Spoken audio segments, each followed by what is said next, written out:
começa aqui na igreja o Advento, o início do ano cristão, né? Como a gente já está acostumado a tratar aqui nos últimos anos na igreja, né? Algumas pessoas estão entendendo um pouco mais sobre isso, a gente está falando sobre essas questões no GC, mas a gente começa aqui então uma série de reflexões, desde a expectativa da vinda de Jesus, como o Everton bem disse. O nosso Cristo já veio, entretanto, ele tem uma promessa que voltará. E nós lembramos da sua promessa nesse período. Vamos refletir sobre o ministério público de Jesus posteriormente. Vamos falar sobre a morte, a ressurreição, a descida do Espírito. Então a gente vai passar aí os próximos meses pensando sobre a narrativa do Evangelho. Então, se você tiver com dúvida, o que é esse negócio de calendário cristão? Se tiver muito difícil, você pensa assim, nós vamos falar sobre o Evangelho. E aí tá tudo certo, né? De fato, é isso que nós vamos fazer aqui. Nós vamos, como comunidade, né, pensar nas promessas, né, nas profecias, nos acontecimentos, nos fatos e meditar sempre na esperança, né, de que Cristo realmente está realizando uma obra no tempo e que vai ser completamente, né, consumada na sua segunda vinda, quando nós experimentaremos de fato, né, a conclusão de todas as coisas, né? Então, eu também estou cantando essa música, eu também estou aguardando o corpo glorificado. Essa é a minha expectativa. A minha expectativa é a expectativa do encontro, onde de fato chegou ao fim, né, essa história. Porque o C.S. Lewis ele dizia que essa história do tempo e tudo que a gente vive e que vai acontecer é apenas a capa. Nós estamos olhando para a capa de um grande livro chamado Eternidade, entendeu? Então imagine só, se a capa é assim, imagine a eternidade, né? Imagina as outras páginas da eternidade, né? Para isso eu queria convidar os irmãos a abrir a Bíblia de vocês na Isaías capítulo 2. O Advento fala sobre a expectativa, a preparação. E nós vamos falar também sobre a expectativa. A chegada, né? Isaías capítulo 2, a partir do versículo 1, diz assim: Palavra que em visão veio a Isaías, filho de Amós, a respeito de Judá e Jerusalém. Nos últimos dias, o monte do templo do Senhor será estabelecido no alto dos montes e se elevará sobre as colinas, e para ele afluirão todas as nações. Muitos povos virão e dirão: Venham, subamos ao monte do Senhor e ao templo do Deus de Jacó, para que nos ensine os seus caminhos e andemos nas suas veredas, porque de Sião sairá a lei e a palavra do Senhor, de Jerusalém. Ele julgará entre as nações e corrigirá muitos povos. Estes transformarão suas espadas em lâminas de arados e as suas lanças em foices. Nação não levantará espada contra nação, nem aprenderão mais a guerra. Venha, ó casa de Jacó, e andemos na luz do Senhor. Feche seus olhos, vamos orar? Senhor, essa é a sua palavra, Pai. Palavra, ó Pai, inspirada, palavra que é útil, ó Pai, para a correção, para a disciplina, para o crescimento, para que nós nos tornemos, ó Pai, pessoas maduras, ó Pai, e aptas à prática da justiça, aptas a te adorar como lhe convém. Pai, que o Senhor cative o nosso coração, a nossa imaginação, o nosso entendimento, para que a gente possa compreender, ó Pai, o Teu Evangelho e compreender, ó Pai, aquilo que o Senhor quer nos ensinar essa manhã. É isso que nós te pedimos em nome de Jesus. Amém. Bem, irmãos, a gente sabe que o Evangelho que é revelado propriamente em Jesus Cristo é a boa notícia do reino de Deus. Quando Jesus ele pisou nessa terra e passou a convidar pessoas para o seguir, muitas dessas pessoas encontraram em Jesus o fim da sua expectativa, digamos assim. O judaísmo do primeiro século nutria essa expectativa da chegada do Messias. Da chegada do Messias e do tempo que o Messias iria inaugurar. E por isso, naquele tempo, existiam várias visões e imaginações e especulações de como seria a chegada do Messias, como o reino de Deus seria estabelecido. Cada um criava uma ideia de como seria. Mas quando Jesus pisa essa terra e começa a andar pela região da Galiléia e da Judéia, convidando pescadores, cobradores de impostos, pessoas, muitas das pessoas que viviam ali no território israelita não compreenderam a mensagem, inclusive questionaram se de fato Jesus era o Messias. Mas havia expectativa, isso a gente não pode negar. Que todos tinham uma expectativa, todos estavam esperando, todos sabiam das promessas. O imaginário do povo israelita estava saturado das histórias, das canções, dos salmos, das profecias que diziam sobre um tempo, um reinado, um Messias. Havia expectativa de como seria. Cada um interpretava ou aplicava isso na sua própria vida de uma maneira. Mas todos estavam dizendo como seria a chegada. Como seria, e cada um tentando interpretar. Quando Jesus veio, causa aquela grande confusão entre muitas pessoas. No entanto, algumas pessoas, os discípulos, conseguem olhar para Jesus e dizer: Tu és o Cristo, o Filho do Deus vivo. Muitas dessas pessoas encontraram o descanso e a certeza de que Deus cuidou da história para que ela culminasse na vinda do nosso Senhor Jesus. O reino estava ali em pessoa, carne e osso diante deles. O Verbo se fez carne e habitou entre nós. Certo? Agora olha para mim, Isaías capítulo 2, e vamos meditar na profecia que está descrita aqui diante dos nossos olhos. Meditar versículo a versículo, o que cada uma dessas palavras podem significar e o que isso pode gerar em nós. Se coloque como o povo daqui que também está escutando essa profecia. Que também essa palavra também é palavra para você que me escuta aqui nessa manhã. Palavra que em visão veio a Isaías, filho de Amós, a respeito de Judá e Jerusalém. Lembrando que Judá é a capital do Reino do Sul. E aí eu vou ter que trazer para você esse cenário. Israel é estabelecida quando toma a terra prometida, certo? Como uma nação, uma única nação, Israel, certo? Entretanto, depois de divergências e muitas coisas acontecendo, Israel se divide entre Reino do Norte e Reino do Sul. O Reino do Norte feito de 10 tribos, o Reino do Sul com as outras 2 que haviam sobrado, Judá e Benjamim. Judá, então, permanece intacta ou viva, enquanto as tribos do norte são devastadas pelo Império Assírio. O Império Assírio, então, destrói aí os lugares onde habitavam as 10 tribos do norte e, de alguma maneira, também dilui o povo que vivia ali. O território de Judá, né, ou seja, a tribo do sul, permanece por algum tempo, depois ela é também levado cativo, né, pelo Império Babilônico, um outro império que vem posteriormente ao Assírio. E essa é a história de Israel, uma história de destruição. Né? Você fala assim, eu queria ser igual o pessoal de Israel. O povo que sofreu, né? Você pensa bem. Negaram a Deus, negaram a lei, adoraram ídolos, fizeram alianças com povos pagãos e por isso sofreram a ira de Deus, o juízo de Deus. Ficaram por muitos anos sem terra, né? E aqui a gente está acontecendo algo que está sendo anunciado, porque o povo ainda permanece, pelo menos os leitores dessa profecia aqui, permanece ainda em um tipo de caos social. Lembra que quando a gente vai ler alguns trechos de Isaías, pelo menos no início, nós vamos ver que com a morte do rei Uzias, né, termina um tempo de um tipo de segurança, principalmente no Reino do Sul. E agora os profetas estão anunciando que muita coisa ainda vai acontecer de ruim com esse povo. Então as promessas aqui, e isso aqui você precisa notar quando você estiver lendo o Antigo Testamento, sempre há as palavras de juízo e de misericórdia. Esses contrapontos estão sempre presentes na narrativa do Antigo Testamento. né?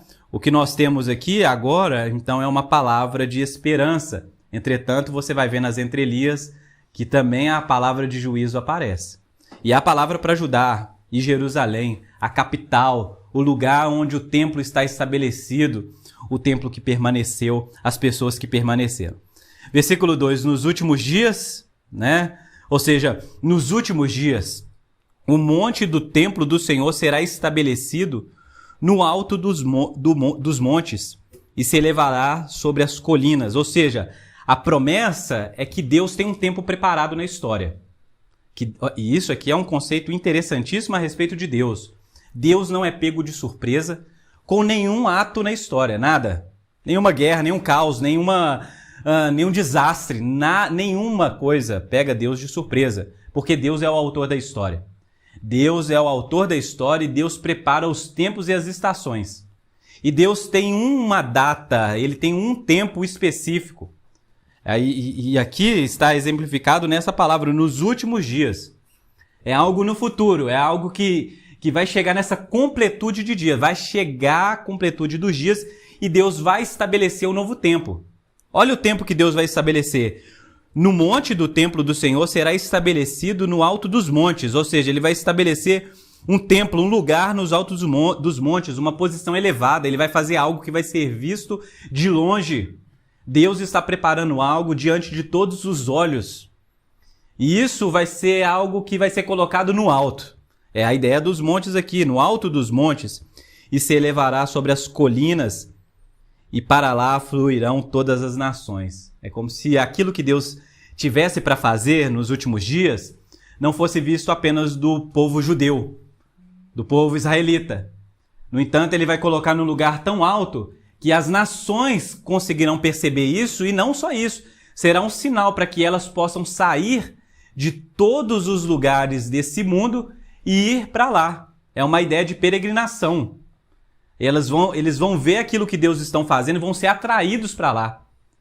Eles vão ser atraídos para lá, que é justamente a missão do povo israelita, que era ser uma comunidade de Deus, uma nação de Deus, que testemunhasse para as nações em volta quem era esse Deus. E as nações então iam olhar para esse centro do mundo, chamado Israel, onde tem um templo, e elas iam sair de todos os lugares para ir adorar o Deus de Israel nesse lugar. Uma linguagem, inclusive, que o Novo Testamento usa muito bem, né, quando Jesus vai falar do Sermão do Monte, de que a igreja é, de fato, uma cidade edificada sobre o monte, que brilha a sua luz. Então, tenha isso em vista. Se ela é uma cidade edificada sobre o monte que brilha a sua luz, eu preguei isso no domingo passado, significa que em volta há trevas. E aquelas pessoas que estão perdidas em meio às trevas, em meio a florestas, em meio a escuridão, elas olham para a colina, elas olham para o alto monte e vê que no monte está estabelecida uma cidade. E lá é o lugar seguro, é o lugar de refúgio. Então as pessoas elas podem ir para lá buscar segurança, porque há uma cidade edificada.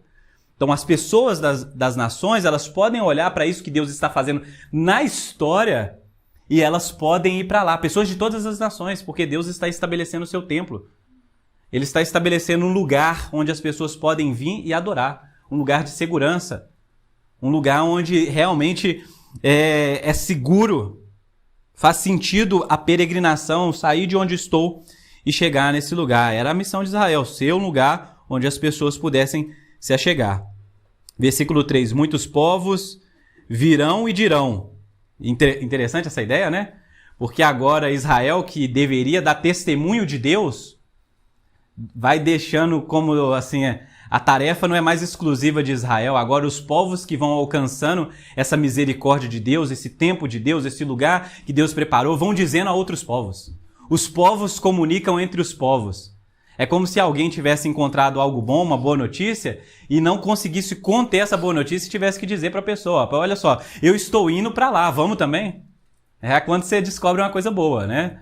Então, é assim, quando a gente descobre um lugar que vale a pena, a gente diz para todo mundo, olha, eu descobri um endereço ali, um lugar que vale a pena a gente ir lá, bora? Aí a pessoa fala, bora. Versículo 3, muitos povos virão e dirão, venham, subamos ao monte do Senhor e ao templo do Deus de Jacó, para que nos ensine o seu caminho e andemos na sua vereda, porque de Sião sairá a lei e a palavra do Senhor de Jerusalém. Nós convocamos as nações nesse dia do Senhor, no dia do Senhor, as nações convocarão umas às outras e dirão: vamos, subamos, vamos para esse lugar elevado, vamos para esse lugar que está sendo estabelecido, vamos sair das profundezas, vamos sair dos lugares baixos e vamos para esse lugar do encontro. Por quê? Olha só o que eles estão esperando, para que eles aprendam do próprio Deus. Inclusive o templo é do Deus de Jacó. Deus tem nome, Deus se identifica com o povo. Que Deus que nós adoramos? Nós adoramos o Deus de Abraão, Isaac e Jacó. Nós adoramos um Deus que se relacionou na história, que tem uma história. Deus, ele quis ser conhecido de uma maneira muito específica.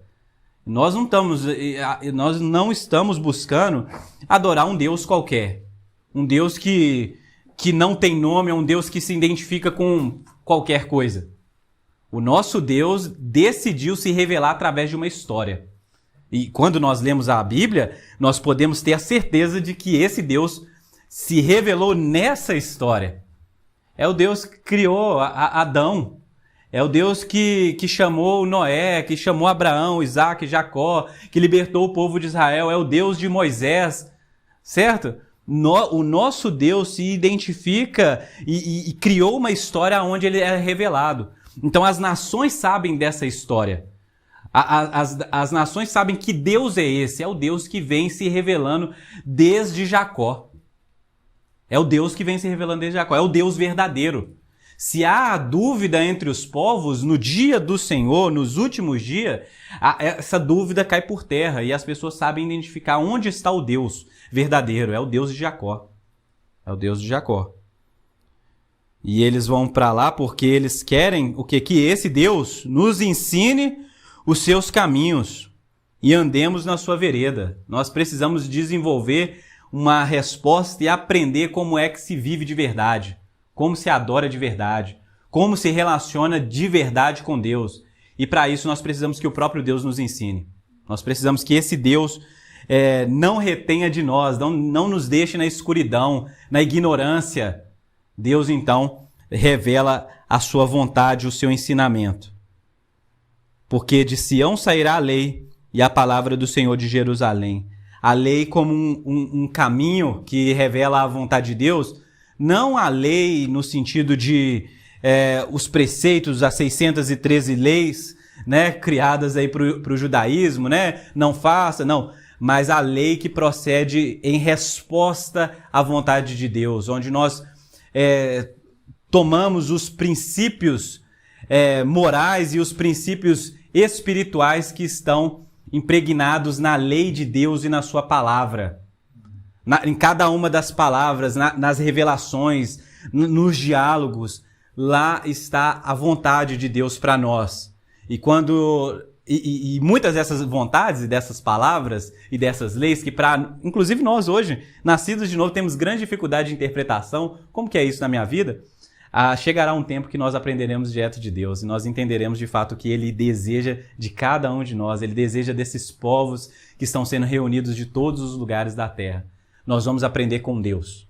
Nós vamos conhecê-lo de fato como Ele é. Não é isso que o Novo Testamento diz? Porque de Sião sairá a lei e a palavra do Senhor de Jerusalém, ou seja, a ideia de novo, né, de Jerusalém como um centro, né, de culto, um centro ali do ensino da vontade de Deus. Aqui na profecia, as profecias estão todas centralizadas em Jerusalém, no Monte Sião, no templo do Senhor, é o mesmo lugar, é o mesmo endereço em Israel. Deus tem um lugar que Ele vai fazer essas coisas. A profecia tá direcionando o nosso olhar para lá. Olha o que vai acontecer nesse dia, nos últimos dias. Ele julgará entre as nações e corrigirá muitos povos. Estes transformarão as suas espadas em lâminas de arados e as suas lanças em foices. Nação não levantará espada contra nação, nem aprenderão mais a guerra. É um tempo de paz. É o tempo de paz. Ele julgará entre as nações e corrigirá muitos povos, ou seja, haverá uma intervenção. Deus vai fazer algo na história, vai interferir diretamente nas nações, e essas nações transformarão as suas espadas em lâminas de arado. A espada não terá mais utilidade. Um outro profeta diz que os arados se transformariam em lâminas. Aqui Isaías está dizendo o contrário, que as lâminas se transformarão em arado. Não vai servir o que nós construirmos, ou no caso aqui do povo alcançado, esses povos transformarão seus instrumentos de guerra em instrumentos de vida, de cultivo. De cultivo. Lâminas de arados para arar a terra, para cultivar o ambiente. Eu não vou precisar mais de armas para me defender. Por quê? Porque Deus já resolveu o meu problema. Deus já resolveu o nosso problema, já tirou esse desejo de guerra do nosso coração. Então Deus deseja realmente transformar nossas armas em instrumentos de cultivo, né? Suas lanças em foices. E a ideia aqui de foices, aqui, a gente pensa na foice, aquele instrumento grandão, que tem um cabo, né, parecendo a enxada. A foice aqui, na verdade, o que foi encontrado nos achados arqueólogos dessa época aqui, as foices eram como se fossem umas facas de mão, e elas tinham a ponta arredondada assim, para poder limpar as vinhas. Lembra de quando Jesus fala que nós somos os ramos, né? Deus é o agricultor, Jesus é a videira verdadeira, que aquele que dá fruto, ele é o que? Podado, para que possa frutificar mais. A ideia aqui de lâmina é justamente essa lâmina que vai cortando para limpar, para que possa dar mais fruto, entendeu? E é interessante porque as lanças se tornarão em foices, né? A nação não levantará mais espada contra a nação, nem aprenderão mais a guerra. Guerra não será mais necessária. Então imagine você, agora, se transfere aí, ó, tá sua mente, seu imaginário, para esse povo aqui que está sendo assolado pelas nações vizinhas, pelos impérios. Nós temos aqui, e agora eu estou falando em nome deles, nós estamos sendo assaltados. Estão levando nossas mulheres e nossas crianças como reféns. Os homens estão sendo mortos. A gente está vivendo terror. Não há segurança, não há estabilidade, não há certeza. O templo, que era o lugar onde nós adoramos a Deus, ou adorávamos a Deus, está sendo destruído, saqueado. Para onde nós vamos? Muitos dos nossos irmãos já desapareceram da terra. Qual é o nosso futuro? Entretanto, o profeta está falando que chegará um tempo de paz. Eu não precisarei mais temer a guerra, porque Deus estabelecerá a paz entre as nações. Não temerei mais o outro, porque o outro não será mais o meu inimigo, mas será o meu irmão. Não temerei mais as nações, porque eles não estão vindo mais tirar algo daqui. Mas as suas espadas, os seus instrumentos de guerra, de batalha, estão sendo transformados em ferramentas de trabalho. Porque é isso. Imagine só, eu estou aqui nesse jardim ali fora, ali, que você já viu já, e eu estou lá cortando as folhinhas ali. E aí me chega alguém com uma enxada na mão. Não é para me atacar, é para me ajudar. Então é essa a ideia, de que se alguém chega com algo, uma ferramenta, não é uma ferramenta para me atacar, não é uma ferramenta para destruir, é para me ajudar a cultivar esse lugar. Então é um lugar de paz. Então esse futuro prometido vai gerando essa expectativa. Imagine você vivendo ao longo dos anos. Já se passaram 10 anos da profecia, 20 anos da profecia, 30 anos, um século. E quando chegará esse tempo de não mais guerras? Quando chegará esse tempo? Imagina a angústia. É quando a expectativa se torna em angústia. Quando nós não vemos o Deus fazendo. Nós não vemos Deus intervir na história e falamos, talvez Deus tenha nos abandonado. A gente começa a pensar essas coisas. A expectativa pode se tornar em angústia, caso a gente não esteja firme nessas promessas. Tá vendo? É o texto, gente. É a promessa para o povo aqui. O povo de Judá e Jerusalém está aguardando o dia em que Deus estabelecerá um novo tempo e não haverá mais guerra, mas sim paz. O convite é certo. Venha à casa de Jacó. E agora você vê que não é uma coisa mais limitada a Judá, o reino do sul, mas é Jacó, é Israel. Venha, Israel. Venha todo o povo de Deus. Venha à casa de Jacó e andemos na luz do Senhor. Venha andar na luz do Senhor. Venha viver sobre esse lugar onde Deus nos ilumina, onde Deus nos abençoa com essa luz de quem Ele é e aquilo que Ele faz, das suas grandes obras. Fala que é verdade, agora você lê o Sermão do Monte. Vocês são sal e luz do mundo. Se a luz não é nossa própria, a luz vem de Deus, quem somos nós? Jacó, Israel. Somos esse povo que fomos iluminados, no sentido de agraciados por esse Deus. Venham, vamos andar na graça de Deus, no reino de Deus. A linguagem muda, mas o sentido continua o mesmo. Nós precisamos ansiar esse tempo onde Deus estabelece o seu governo, o seu domínio, a paz, onde Ele transforma o nosso coração, onde a gente começa a desenvolver uma vida que vive nessa realidade do reino.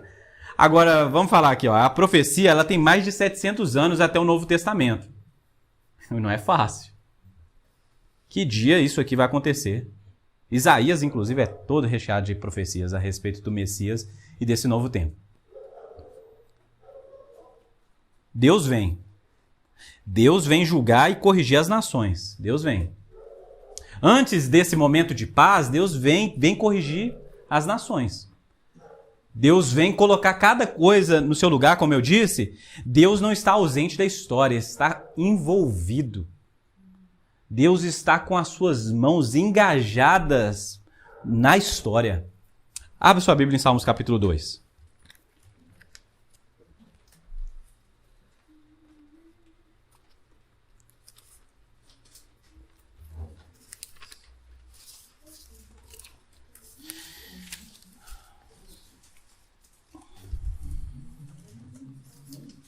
No novo tempo, nesse novo tempo que nós aguardamos, ou que o povo de Israel aguardava, estava implícito que haveria intervenção.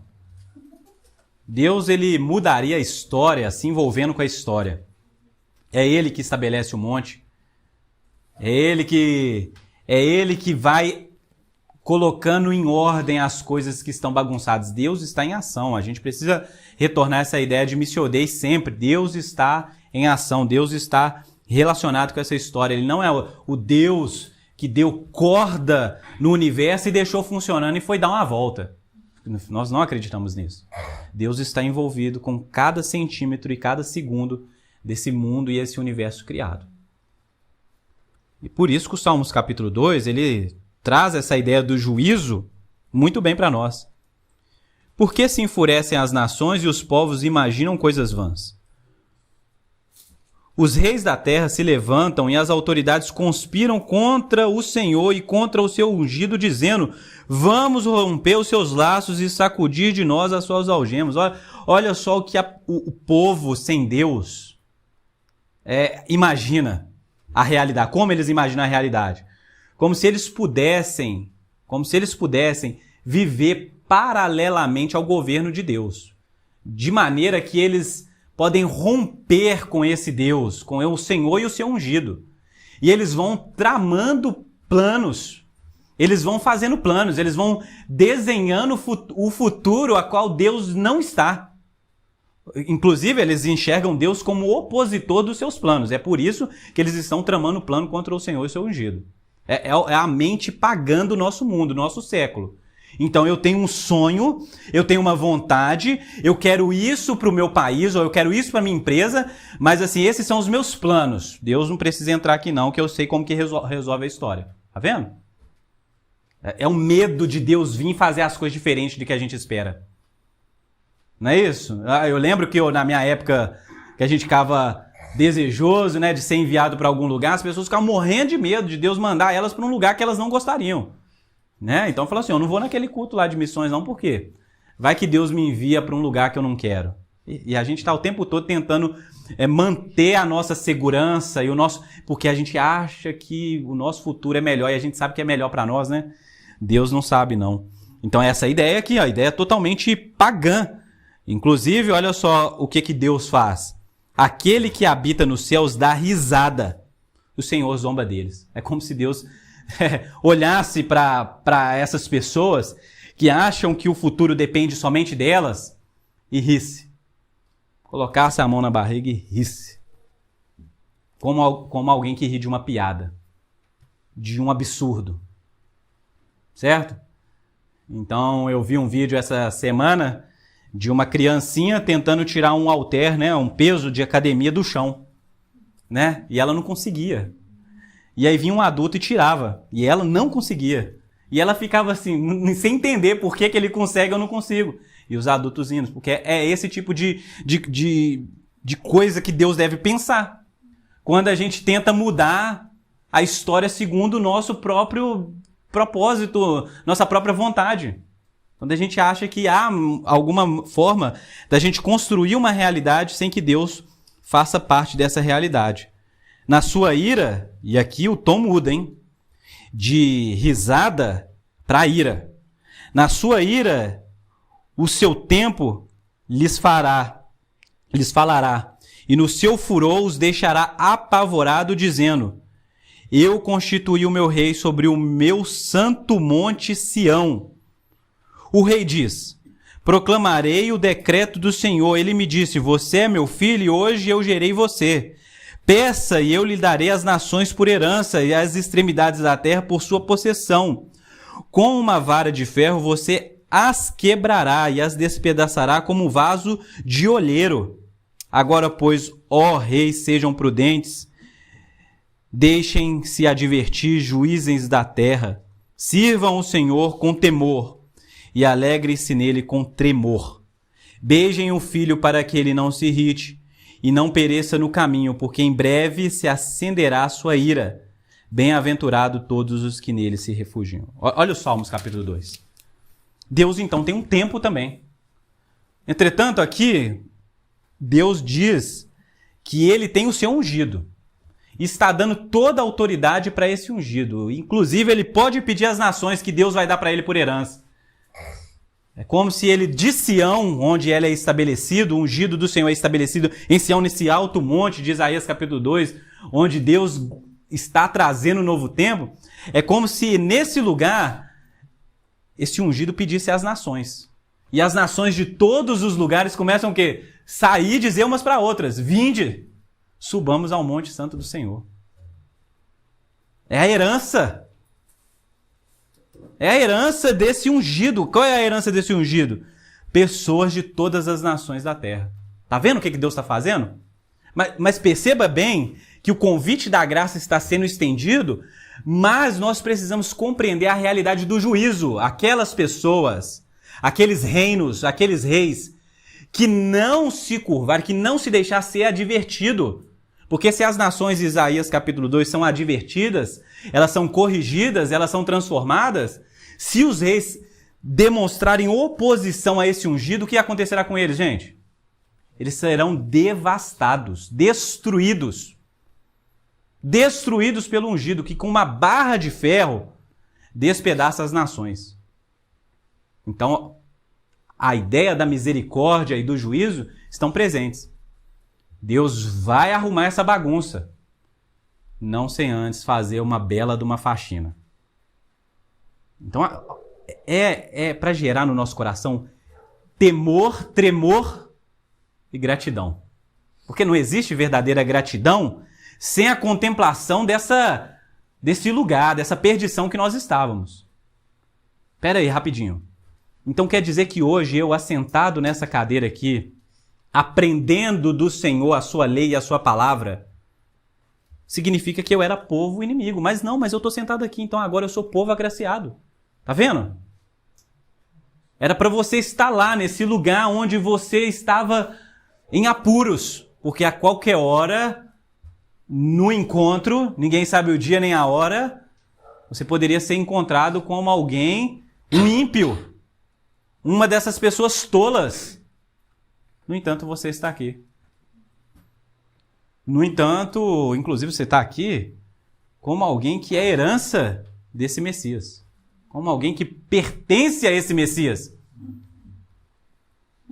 Isso é graça de Deus. Isso deveria encher o nosso coração de alegria. Então que a gente mantenha firme essa esperança. Nós estamos falando de advento. Nós estamos falando da expectativa. Não da chegada do Messias pela primeira vez, porque nós sabemos que ele já chegou. Entretanto, ele vem pela sua segunda vez, na sua segunda vez, receber a sua noiva. Nós cantamos Maranata, hora vem Jesus, e é Maranata, hora vem Jesus para a igreja. Porque para quem não é igreja, ele está vindo com uma barra de ferro na mão. Tá vendo? Não tem como você esconder isso do evangelho. Inclusive, o evangelho é bom por causa disso. Porque a notícia era muito ruim para nós. Entretanto, ele oferece algo muito bom para nós. E o que você fez para merecer? Você não fez nada. Ele simplesmente te recebeu como herança. E a gente começou a dizer um para o outro: vinde e subamos ao Monte Santo do Senhor. E aí você sentiu imensa alegria. Você falou: não mereço, mas vou. Quero cultuar a Deus, vou cultuar a Deus.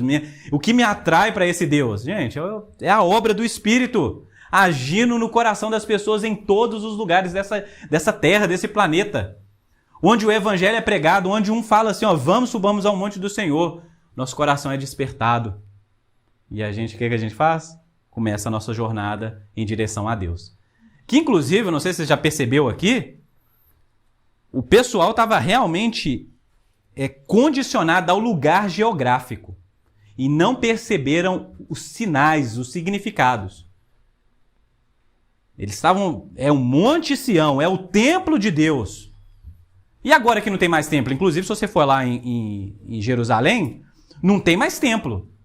Qual que é a esperança do judeu, então? Reconstruir o templo. Só que lá tem uma mesquita lá, islâmica lá. E a profecia não é paz? Para construir uma mesquita vai ter que ter o quê? Guerra.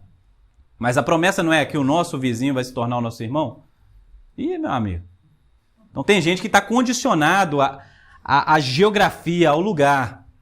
E aí quando Jesus vem dizer que o lugar é Ele mesmo, entendeu? Ele é o lugar. É nele onde nós encontramos tudo aquilo que o templo oferecia no Antigo Testamento, só que nele com uma plenitude muito maior. Ele é a porta, ele é o caminho. Tá vendo? As pessoas falam, não faz sentido, porque a profecia está escrito que é o templo, é no Monte Sião. Entendeu? No Monte Sião. E aí quando olha para o Calvário, que também é um monte, não consegue perceber que Sião está ali. Que o tempo chegou, os últimos tempos chegaram. Onde? Em Jesus. Porque o judeu acreditava no seguinte, o tempo, aqui ó, antigo tempo, aí chegou aqui no meio aqui, ó, novo tempo. E a partir do novo tempo, o reino de Deus é estabelecido. Inclusive por isso que eles querem levar Jesus para o templo, para colocar ele como rei, para quê? Para mudar tudo. Derrotar Roma, né? Tirar César do poder, estabelecer um novo governo político. Não é isso que está acontecendo? Não, porque o pessoal tá destruindo, continua pisando. Nós, Jerusalém, continua sendo pisado. A gente já aguentou os sírios, os babilônicos, os assírios, os babilônicos, os persas, os gregos. Agora Roma não é possível. Jesus está aqui, o Messias, então ele tem que destruir Roma. E antes a gente não tinha Jesus do nosso lado, que é o Messias. E agora ele tem. A profecia fala que o rei vai dominar e vai estabelecer o reino, e ele é poderoso, e ele vem, né, naquela história toda. E Jesus fala, não é assim. Inclusive, quando ele diz para Pedro que tinha que morrer, o Pedro fica louco. Não, ok? Não é possível que a gente vai ter vitória e você vai morrer. Tá vendo? Porque esse tempo de Deus não encaixa na mente humana, lógica do homem carnal. É preciso que a gente perceba o tempo de Deus sendo estabelecido no nosso tempo aqui, ó. Não é uma linha contínua, é algo que sobrepõe a nossa realidade. É por isso que a gente diz o quê? Que o tempo, o reino já chegou. O reino de Deus está aí, ó, diante de vocês. Nós estamos esperando algo e não, o tempo já chegou. O Messias já veio. Entendeu? Já nasceu o menino. O governo está sobre os seus ombros. Já nasceu, já está lá. Entretanto, ainda há algo que Deus está fazendo na história. Enquanto Deus faz algo na história, nós temos uma tarefa e nós aguardamos o último ato de Deus. Tá vendo? É o último ato de Deus. Então, Van Hooser, né, que é um teólogo que eu gosto muito, ele usa a ideia do teatro, né? Quando você vai no teatro, então você tem as cenas lá, né? Os atos, né? E antes do último ato, que é assim, ó, o grande finale, você tem mais coisas acontecendo, entendeu? Já aconteceu muita emoção. Já teve grandes lutas, batalhas, canções, já aconteceu. No entanto, a gente sabe que está acontecendo alguma coisa que é extraordinário, mas a gente está aguardando o último ato, entendeu? Quando realmente o autor dessa história, ele coloca ali o trunfo, ele coloca o ponto alto da peça, entendeu? E aí o herói aparece diante de todas as pessoas, inclusive de nós que estamos ali naquele meio daquele teatro, e o autor aparece, o herói aparece, e aí ele resolve a história daquele grande finale mesmo, né? O grande final. E aí o que acontece? As cortinas se fecham, depois se abre e aí a gente compreende tudo. Ah, agora eu entendi. Enquanto a gente está na história, a gente está vivendo com expectativa, porque a gente ainda não sabe completamente como que vai dar o final. Mas a gente tem o quê?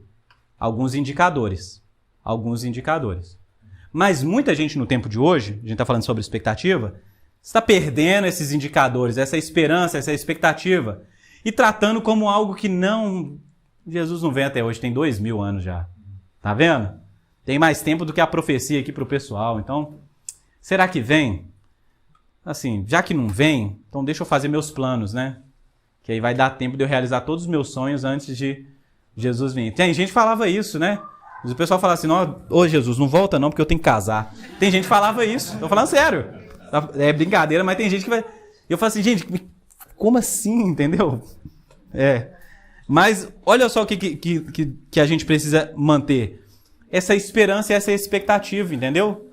Porque se a vida se resume a isso aqui, e não há algo ainda a ser concretizado, a ser realizado, então essa vida não vale a pena ser vivida, não. É só isso. É só essa lógica. Então abra sua Bíblia aí, em 2 Pedro.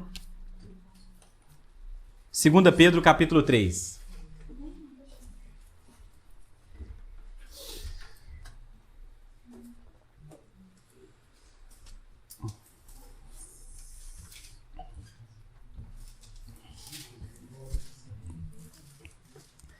Segunda Pedro, capítulo 3, a partir do versículo 3, diz assim: Antes de tudo, saibam que nos últimos dias virão escarnecedores com as suas zombarias, andando segundo as próprias paixões, e dizendo, onde está a promessa da sua vinda? Porque desde que os pais morreram, todas as coisas permanecem como desde o princípio da criação. Acontece que, de propósito, esquecem que os céus existem desde muito tempo e que a terra surgiu da água e, através da água, pela palavra de Deus. Com base nesta palavra, também o mundo daquele tempo foi destruído e afogado em água. Pela mesma palavra, os céus e a terra que agora existem têm sido guardados para o fogo, estando reservado para o dia do juízo e da destruição dos ímpios. Mas há uma coisa, amados, que vocês não devem esquecer, que para o Senhor um dia é como 1000 anos, e 1000 anos são como um dia. O Senhor não retarda a sua promessa, ainda que alguns julguem demorada. Pelo contrário, Ele é paciente com vocês, não querendo que ninguém pereça, mas que todos cheguem ao arrependimento. Porém, o dia do Senhor virá como um ladrão. Naquele dia os céus passarão com grande estrondo e os elementos se desfarão pelo fogo. Também a terra e as obras que nela existem desaparecerão. Olha o conselho do apóstolo Pedro, que naquele tempo dele já haviam pessoas desanimando, perdendo o foco, enfraquecendo a esperança. No entanto, aquilo que parece demorado para nós, para Deus é assim, ó. Então, qual é o conselho? Que a gente fique vigilante. Porque enquanto muitas pessoas serão surpreendidas, nós não podemos ser surpreendidos. Entendeu? Crente não é surpreendido. Virá como ladrão para quem não espera. É como aquela visita inesperada, certo? Então a visita chega na sua casa, ó, vim pro almoço, né? Tem tudo aí, você fala, mas não estava te esperando. Tá vendo? Te pegou de surpresa. Agora é diferente, quando uma pessoa fala, eu vou ir aí, hein? Eu tô chegando, hein? Novembro eu chego aí. Aí você fica aguardando o ano todo ali, você sabe que em novembro você pode saber que a pessoa vai chegar. Você não vai ser pego de surpresa.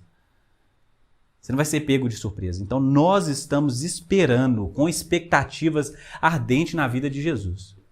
Ele nos encontrará trabalhando ou distraídos? Nos encontrará com essa expectativa boa que gera esperança ou a gente já desanimado, jogado pelos cantos? Fazendo os nossos próprios planos ou aguardando e proclamando esse novo tempo de Deus, o tempo de Deus que chegou e começou em Jesus? Então, para nós que parece que 2000 anos é tempo demais, para Deus é assim.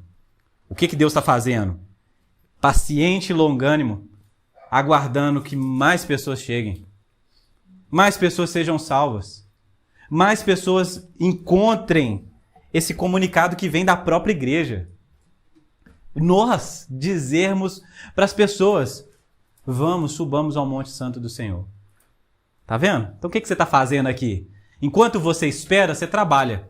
E como que você trabalha? Anunciando às nações, às pessoas do seu trabalho, da sua família, ao seu colega de escola, de faculdade, de que existe um Deus que está perdoando pecados, que está dando chance de arrependimento e comunhão com Ele, para que essas pessoas possam ser salvas, ser libertas, para que elas possam então experimentar o reino de Deus e que a gente possa então, junto como povos de todas as nações, subir ao Monte Santo do Senhor, ao templo, a Jesus, a nova aliança e juntos festejarmos em alegria, em um coro, em louvores, agradecer a Deus por tudo que Ele é e tudo que Ele fez, faz e fará.